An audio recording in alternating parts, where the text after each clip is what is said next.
When fish are being kept as whole dead fish or fillets, it's important to maintain the best possible quality and guarantee the longest possible shelf life. One way to maintain top quality in terms of taste, texture, fish colour and shelf life is to immediately kill the fish by brain spiking and place them in a slurry made from roughly equal parts of seawater and ice. This is called the kill and chill technique. Fishermen will also sometimes bleed the fish by cutting the gills. Spiking and slurrying like this instantly kills the fish and maintains them at a low temperature, with the slurry doing a far better job of pulling down the temperature than ice alone.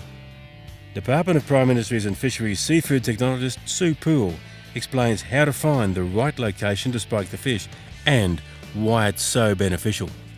To find the brain of a fish, reef fish are particularly easy, particularly red emperor.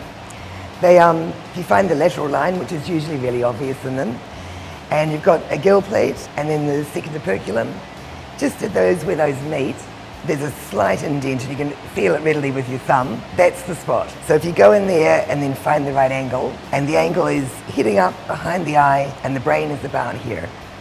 It's always good with fish when they're alive, not like this demonstration model, to cover the eye gently, and it just keeps the fish calm.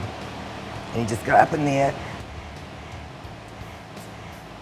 and the fish will flare and react because you're stimulating the brain, of course, and then just pull it out. And the fish is just perfectly relaxed. The fish at this point is actually dead. It's brain dead, that is.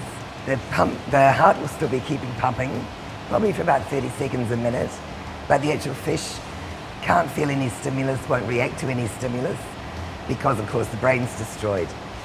It's a very quick and humane way to kill a fish, which is a good thing. The other has a huge benefit with respect to flavour and texture of the fish.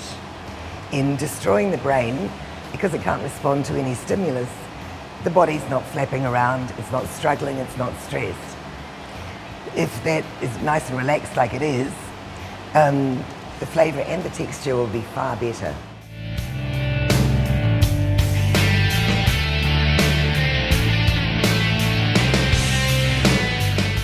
Now, it's important to think about your potential impact on the marine environment. Something that always worries authorities in popular fishing areas is anchor damage to coral. So, wherever possible, try to anchor on the sand and drift back over a bombing or other fishing spot.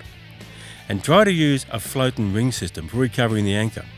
This will help to hold the chain off the bottom, away from coral, and also pull the anchor on a better angle, more directly towards the surface when you lift the anchor to leave.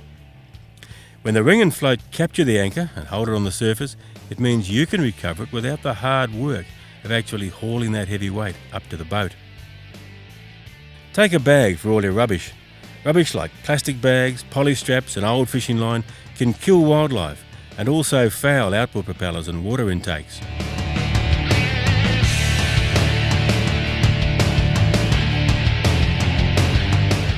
Remember your safety gear. It's absolutely vital because the best fishing spots are often a long way from civilization. For example, be sure to take flares, a V-sheet, an EPIRB or emergency position indicating radio beacon, a signalling mirror, and of course, life jackets.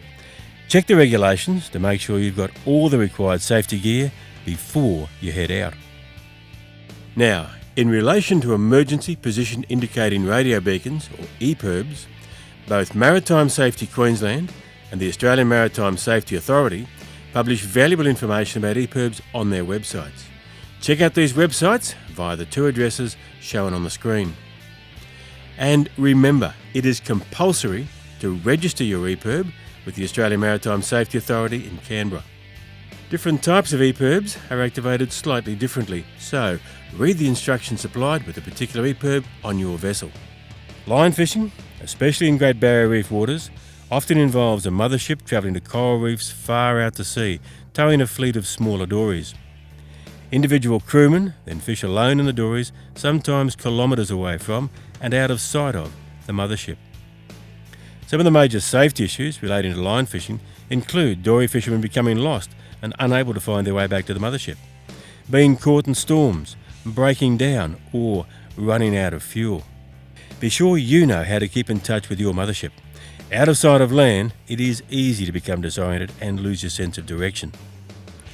Storms with strong wind and heavy rain can be dangerous when you're in a small boat, so always know the weather forecast before you leave the mothership and be ready to return at the first sign of bad weather. You'll need to know what the tide times are and how the tide flow will affect your dory. For example, the tide flowing against the wind can create choppy waves, and driving your boat against a strong tide flow will burn up far more fuel than travelling in still water or travelling in the same direction as the tide. It's always a good idea to carry extra fuel and also extra food, and especially extra drinking water. Familiarise yourself with the dory you'll be fishing from, especially the communication and safety equipment. Make arrangements to radio the mothership at set times and be sure to stick to that schedule. It's possible to be thrown from a dory when you're travelling, so be sure to wear a line to the kill switch on the outboard motor, so the boat will stop if you are thrown overboard.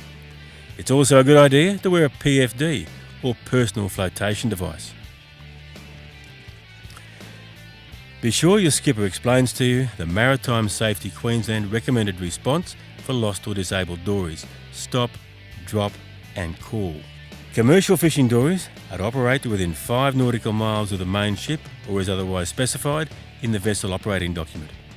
In the event of the dory or tender becoming disabled or lost, immediately commence the Maritime Safety Queensland promoted dory plan: stop, drop and call.